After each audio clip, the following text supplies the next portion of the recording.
حضرت امام حسین علی مقام رضی اللہ تعالیٰ عنہ کی شہادت مبارکہ سے جو ہمیں اسباق ملتے ہیں، اس میں سے ایک سبق آپ کی خدمت میں عرض کرنے۔ پہلے تو یہ یاد رکھ لیں کہ اللہ تعالیٰ نے اپنے محبوب کریم علیہ السلام کی زبان سے ہمیں یہ پیغام دیا ہے کہ تم مجھے یہ کہو کہ اے اللہ، ہماری نماز، ہماری قربانیاں، ہمارا جینا اور ہمارا مرنا یہ سب اس رب کے لیے ہے جو تمام جہانوں کو پالنے والا ہے۔ قل ان صلاتی و نسکی و محیای و مماتی للہ رب العالمین۔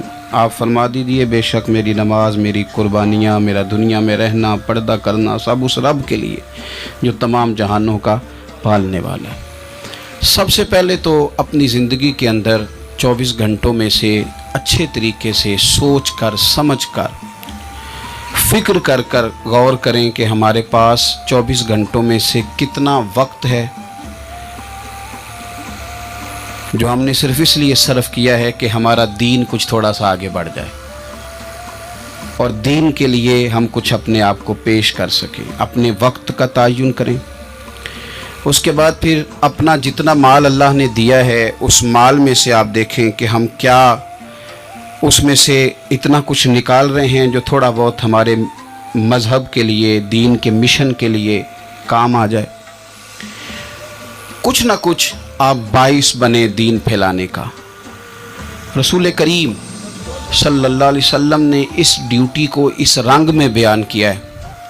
حضور نے فرمایا کہ بلغوا انی ولو آیا، ایک آیت تم تک پہنچ گئی ہے، اب میں تمہاری ڈیوٹی لگا رہا ہوں کہ تم نے اس آیت کو آگے پہنچانا ہے۔ صحابہ اگر ابلاغ دین نہ کرتے، تبلیغ نہ کرتے، اپنے پاس چیزیں رکھتے تو ہم تک دین پہنچتا نہ۔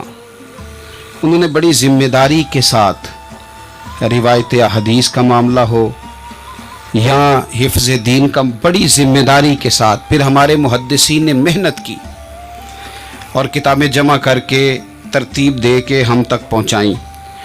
ہماری یہ ذمہ داری ہے کہ ہم خیر کی بات آگے پہنچائیں، خیر کی بات۔ ہمیں بڑی مثالیں آتی ہیں، بڑی ساری چیزیں ہمارے پاس ہوتی ہیں، بڑا کچھ ہم کہہ سکتے ہیں، بڑی ہمیں کہانیاں یاد ہوتی ہیں، تو یہ تو ہمیں الجھا دے گا یہ سارا معاملہ۔ کیا یہ اچھا ہو کہ ہم جمعے والے دن اپنے خطیب صاحب سے جو حدیث سنتے ہیں اسے اچھے طریقے سے ذہن میں بٹھائیں اور پھر پورا ہفتہ گھر کے اندر، بازار کے اندر، گلی کے اندر، دوستوں میں، بچوں میں جب بھی بیٹھیں تو اپنی بات مدینے والے رسول کی بات سے شروع کریں۔ اور آپ کو ذائقہ اتنا ملے گا کہ کسی نے حضرت ابو ہریرہ رضی اللہ تعالیٰ عنہ سے پوچھا تھا کہ آپ کو کیا شہد لگا ہوا ہے کہ ہر وقت لوگ آپ کے گرد بیٹھے رہتے ہیں، ہر وقت مجمع ہی رہتا ہے؟ کچھ لوگ ہوتے ہیں نا جی، وہ بیٹھ جائیں تو محفل ہو جاتی ہے، چلنے لگیں تو جلوس ہو جاتا ہے۔ کچھ لوگ ہوتے ہیں، تو کہا حضرت آپ کون سا شہد ہے؟ تو حضرت ابو ہریرہ فرمانے لگے شہد میاں کوئی بھی نہیں، میں نہ کسی کو اپنی بتاتا ہوں، نہ باپ دادا کی بتاتا ہوں، نہ برادری قبیلے کی بتاتا ہوں، میں تو جس کو بھی بتاتا ہوں محمد عربی کی بات ہی بتاتا ہوں۔ تو بس یہ آپ سمجھ لیں کہ میری بات بن گئی ہے تیری بات کرتے کرتے۔ تو ایک یہ بات آپ نے ذہن میں رکھنی۔ دوسرا پیغام میرا آپ کے لیے یہ ہے آج کی اس خوبصورت بزم میں کہ دین اور دیندار لوگ ایک نیکی کریں کہ وہ لوگوں کے دلوں میں اگر دین کی محبت نہیں بھر سکتے تو کم از کم نفرت تو نہ بھریں۔ اب تو یقین کریں کہ تکلیف روز بروز بڑھتی چلی جا رہی ہے۔ یوں لگتا ہے کہ دین دنیا میں صرف بحث کرنے کے لیے آیا، لڑائیاں ہی لڑائیاں، مناظرے ہی مناظرے، بحث ہی بحث۔ کیا شکل دکھا رہے ہیں ہم لوگوں کو مذہب کی کہ اس میں صرف بحث ہے، لڑائی ہے۔ نبی پاک صلی اللہ تعالیٰ علیہ وسلم کم ناراض ہوتے تھے، لیکن مسلم شریف میں حدیث ہے، کچھ لوگوں نے شکایت لگائی کہ یا رسول اللہ صلی اللہ علیہ وسلم ہماری مسجد کا امام لمبی نماز پڑھاتا ہے۔ کوئی اتنا قابل تعزیر جرم تو نہیں تھا، نماز لمبی پڑھاتا ہے۔ تو مسلم شریف میں ہے کہ اللہ کے محبوب صلی اللہ تعالیٰ علیہ وسلم غضبناک ہوئے، اور لفظ کیا ہے؟ حضور فرمانے لگے میں لوگوں کو دین کے قریب کرتا ہوں، تو دور کرتا ہے۔ فرمایا خود پڑھنی ہو تو جتنی مرضی لمبی پڑھنا، لیکن لوگوں کو مختصر نماز پڑھا تاکہ وہ دین کے قریب آئیں۔ حضور مفتی اعظم عالم اسلام شہزادہ اعلیٰ حضرت